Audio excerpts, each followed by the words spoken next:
बिस्मिल्लाहिर्रहमानिर्रहीम।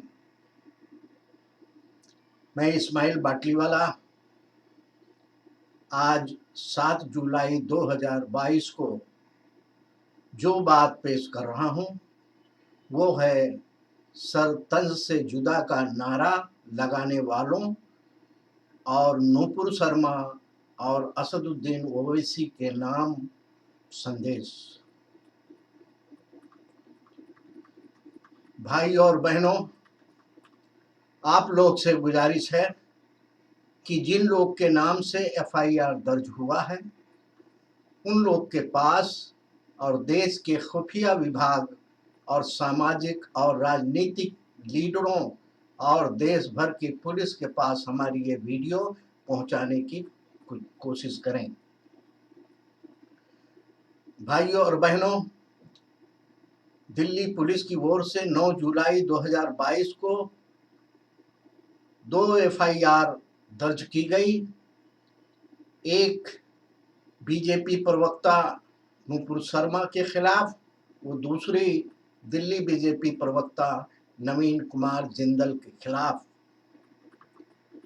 धारा 153, धारा 295, धारा 505 के तहत मामले दर्ज किए गए हैं।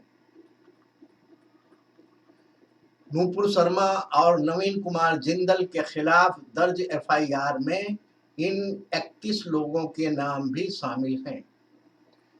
Number 1 Asaduddin Owaisi, number 2 Shadab Chauhan, number 3 Saba Naqvi, number 4 Hafizul Hasan Ansari, number 5 Ilyas Sharafuddin, number 6 Maulana Mufti Nadeem, number 7 Abdul Rahman, number 8 Nagma Shaikh, number 9 doctor Mohammad Kaleem Turk, number 10 Atiqur Rahman Khan, number 11 Shuja Ahmad, number 12 Imtiyaz Ahmad, number 13 Danish Qureshi, number 14 Kashif, number 15 Mohammad Sajid Shaheen, number 16 Masood Fayaz Hashmi, number 17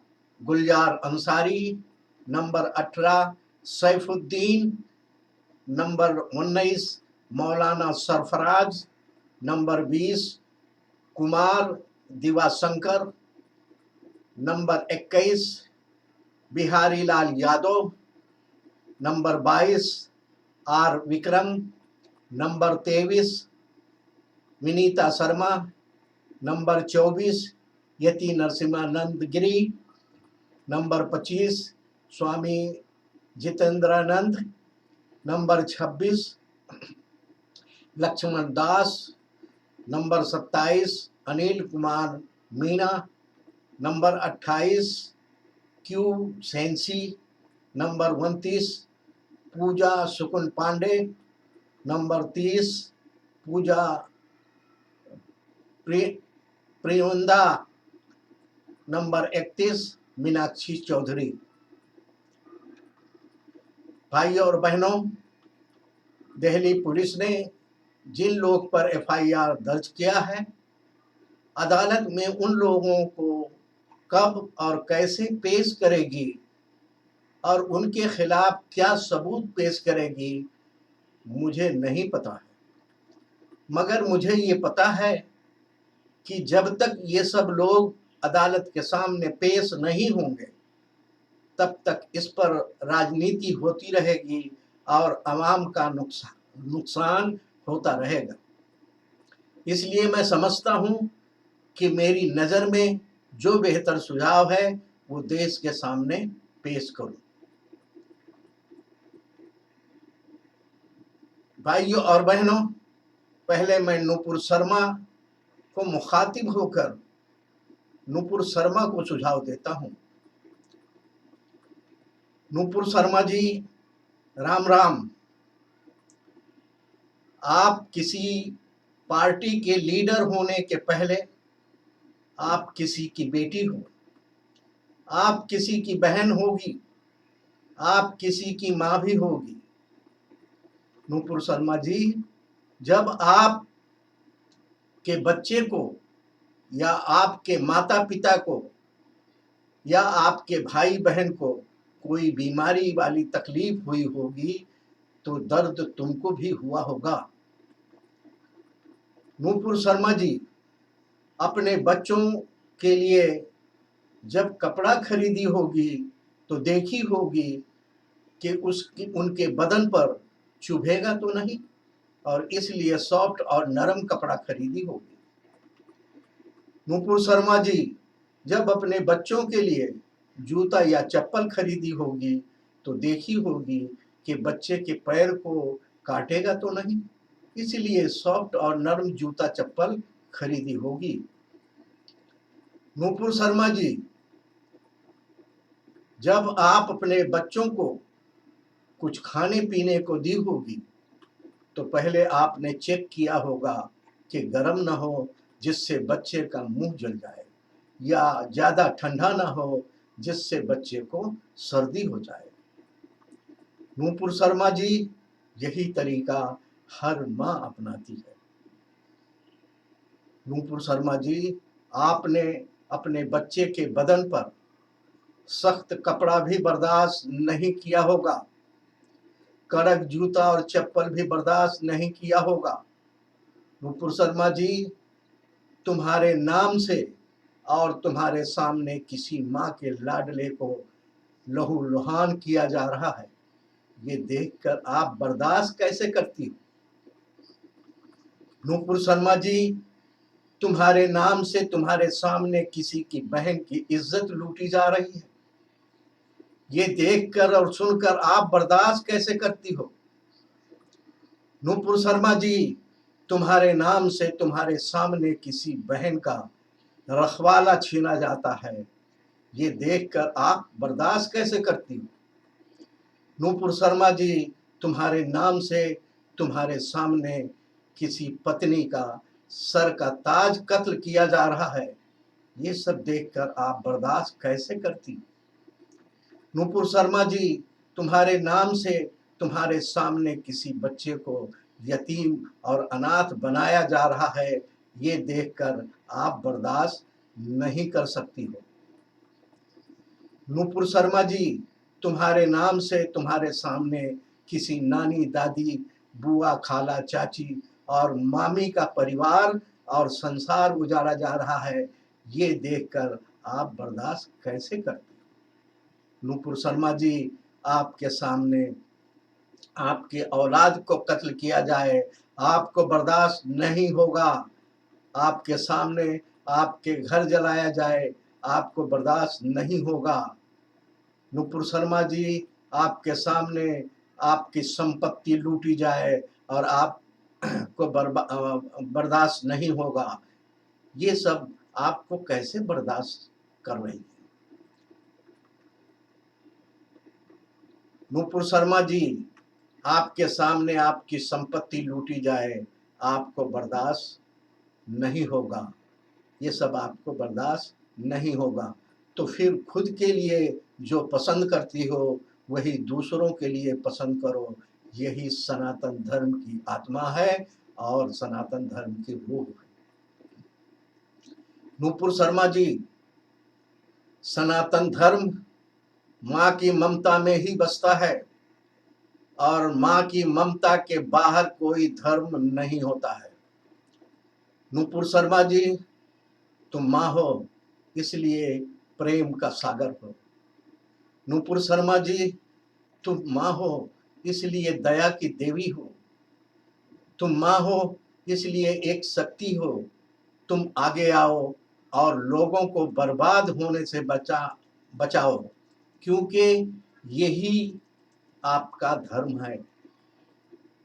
Nupur Sharma ji, आपके ऊपर जो केस दर्ज हुआ है वो देश के संविधान और कानून के तहत दर्ज हुआ है। किसी दूसरे देश के संविधान और दूसरे देश के कानून के तहत केस दर्ज नहीं हुआ है। नूपुर शर्मा जी, आप खुद वकील हो और आपको अपने देश के संविधान और कानून की पूरी जानकारी है, इसलिए आपको अदालत का सामना करना चाहिए। इसको देश के संविधान, नूपुर शर्मा जी, आप गिरफ्तारी से भागो नहीं, इससे देश के संविधान और कानून की तौहीन हो रही है। इसलिए आपको अपने देश के संविधान और कानून पर भरोसा करना चाहिए और सामने से हाजिर होकर अदालत का सामना करना चाहिए और अदालत को अपना काम कर देना चाहिए। नूपुर शर्मा जी, आपके नाम से जोड़कर जिन लोगों पर एफआईआर हुआ है, मेरा सुझाव है कि आपने आगे आकर उन सब को साथ लेकर गिरफ्तारी देकर अदालत के सामने पेश होना चाहिए। अगर आप ऐसा करती हो तो देश में जो आग लगी है वो ठंडी हो जाएगी और बुझ जाएगी। भाइयों और बहनों, अब मैं असदुद्दीन ओवैसी साहब से मुखातिब होकर बात करना चाहता हूँ। असदुद्दीन ओवैसी साहब, अस्सलाम वालेकुम। बाद सलाम के मैं आपके सामने कुरान की एक आयत पेश करके आपसे मुखातिब होकर आपको सुझाव देना चाहता हूँ। सूरह अल माइदा आयत नंबर 32, जिसने किसी इंसान को खून के बदले या जमीन में फसाद फैलाने के सिवा किसी और वजह से कत्ल किया तो उसने गोया सारे इंसानों का कत्ल कर दिया, और जिसने किसी की जान बचाई उसने गोया सारे इंसानों की जान बचाई। असदुद्दीन ओवैसी साहब, जाहिर बात है कि आप किसी का कत्ल तो नहीं करोगे, इसलिए आयत का पहला पार्ट आप पर लागू नहीं होता, मगर आयत का दूसरा पार्ट की जिम्मेदारी आप पर लागू होती है। वो ये है कि लोगों की जान बचाने के लिए आपको आगे आना चाहिए। आयत के दूसरे पार्ट को नजर में रखते हुए मेरा मानना है कि अगर 19 मुस्लिम आरोपियों को लेकर आप एहतजाज करते हुए गिरफ्तारी देते हो तो देश में बहुत अच्छा संदेश जाएगा और अमन कायम करने में मदद मिलेगी। असदुद्दीन ओवैसी साहब, अगर आप लोग सामने वालों की गिरफ्तारी मांगते रहोगे और वो लोग गिरफ्तार हो भी गए तो भी प्रॉब्लम का हल नहीं होगा, क्योंकि उनकी गिरफ्तारी के बाद आप लोगों की गिरफ्तारी के लिए एहतजाज होगा और आवाज उठाई जाएगी। मतलब देश में आग लगी रहेगी और ये आग बहुत दूर तक जाएगी। असदुद्दीन ओवैसी साहब, अगर आप लोग एहतजाज के रूप में गिरफ्तारी देते हो तो मुमकिन है कि नूपुर शर्मा, नवीन जिंदल और यति नरसिम्हा नंद जैसे लोग भी गिरफ्तार होंगे, क्योंकि उस एफआईआर में ही उन सभी का नाम शामिल है। असदुद्दीन ओवैसी साहब, आपके अगुवाई करने से देश भर में शांति कायम हो जाएगी।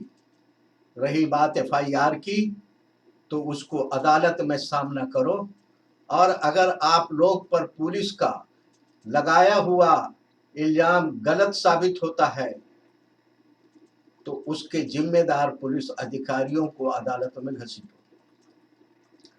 असदुद्दीन ओवैसी साहब, अगर नूपुर शर्मा जी को पुलिस गिरफ्तार करती है तो माहौल और ज़्यादा बिगड़ सकता है, क्योंकि आपके साथ बाकी लोगों की गिरफ्तारी का आंदोलन शुरू होगा। इसलिए मेरा सुझाव है कि आपने लीड लेकर सामने से आकर गिरफ्तारी देना चाहिए। भाइयों और बहनों, अब मैं नूपुर शर्मा और असदुद्दीन ओवैसी दोनों से मुखातिब होकर बात करना चाहता हूँ। नूपुर शर्मा जी और असदुद्दीन ओवैसी साहब, आप दोनों लोग वकील हो, इसलिए संविधान और कानून को हमसे बेहतर जानते हो। मैं धार्मिक और सामाजिक आदमी हूं, इसलिए मैं समझता हूं कि पार्टी पॉलिटिक्स से बाहर निकलकर देश और समाज के हित में आप दोनों ने मुलाकात करना चाहिए, क्योंकि जो हो रहा है वो देश की बर्बादी के लिए हो रहा है और देश की बर्बादी को रोकने के लिए आप दोनों ने मिलकर गिरफ्तारी देकर देश के संकट को बचाना चाहिए। नूपुर शर्मा जी और असदुद्दीन ओवैसी साहब, जिन लोग के नाम एफआईआर दर्ज हुआ है, अगर उसमें मेरा भी नाम होता तो मैं संविधान और कानून की गरिमा को बचाने के लिए खुद सामने से आकर गिरफ्तारी देता और भगोड़ा बनकर अपने समर्थकों और विरोधियों को देश का माहौल खराब करने का मौका नहीं देता। भाई और बहनों, अब मैं उनसे मुखातिब होना चाहता हूं जो ये नारा लगाते हैं, गुस्ताख नबी की एक सजा सरतन से जुदा, सरतन से जुदा। नारा लगाने वालों, आपको बताना चाहता हूं कि दुनिया के हर देश में अपना संविधान, अपना कानून और अपनी अदालत होती है, और वो इसलिए होती है कि मुजरिम को उनके किए की सजा मिल सके। नारा लगाने वालों, दुनिया के किसी भी देश में किसी मुलजिम को सजा देने का अख्तियार किसी व्यक्ति को नहीं है, बल्कि जो भी सजा देने का अख्तियार है वो वहां की अदालत को है। नारा लगाने वाले, दुनिया में जो मुस्लिम देश हैं वहां भी किसी व्यक्ति को अख्तियार नहीं है कि वो किसी मुलजिम को सजा दे, बल्कि वहां भी सिर्फ अदालत को ही सजा देने का अख्तियार है। नारा लगाने वालों, अगर किसी देश की अदालत सजा देती है तो उसके साथ संविधान, कानून और अवाम खड़ी रहती है, और अगर कोई व्यक्ति किसी को सजा देता है तो देश का संविधान और कानून और अवाम उस व्यक्ति के खिलाफ खड़े होते हैं। नारा लगाने वालों, अगर किसी व्यक्ति ने जुर्म किया है, वो देश के कानून की नज़र में मुलजिम है, और जिस व्यक्ति ने मुलजिम को सजा देता है वो भी देश के संविधान और कानून की नज़र में मुलजिम है। नारा लगाने वालों, आप लोग की जानकारी के लिए बताना चाहता हूं कि मोहम्मद साहब के मिशन को खत्म करने वालों के साथ उनका खुद का दामाद भी पकड़ा गया था, और वो भी आरोपी होता है, और मोहम्मद साहब की बेटी अपने शौहर की पैरवीकार रहती है, और मोहम्मद साहब खुद उस मुकदमे के जज होते हैं। मेरी वीडियो सुन लेना, उस अदालत की सुनवाई जैसी नज़ीर दुनिया के नहीं मिलती है। उस वीडियो का लिंक इसके डिस्क्रिप्शन में और कमेंट बॉक्स में मौजूद है, उस सुनने की कोशिश करिए।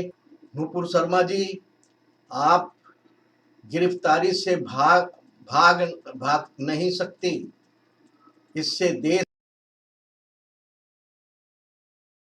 जय हिंद, जय भारत।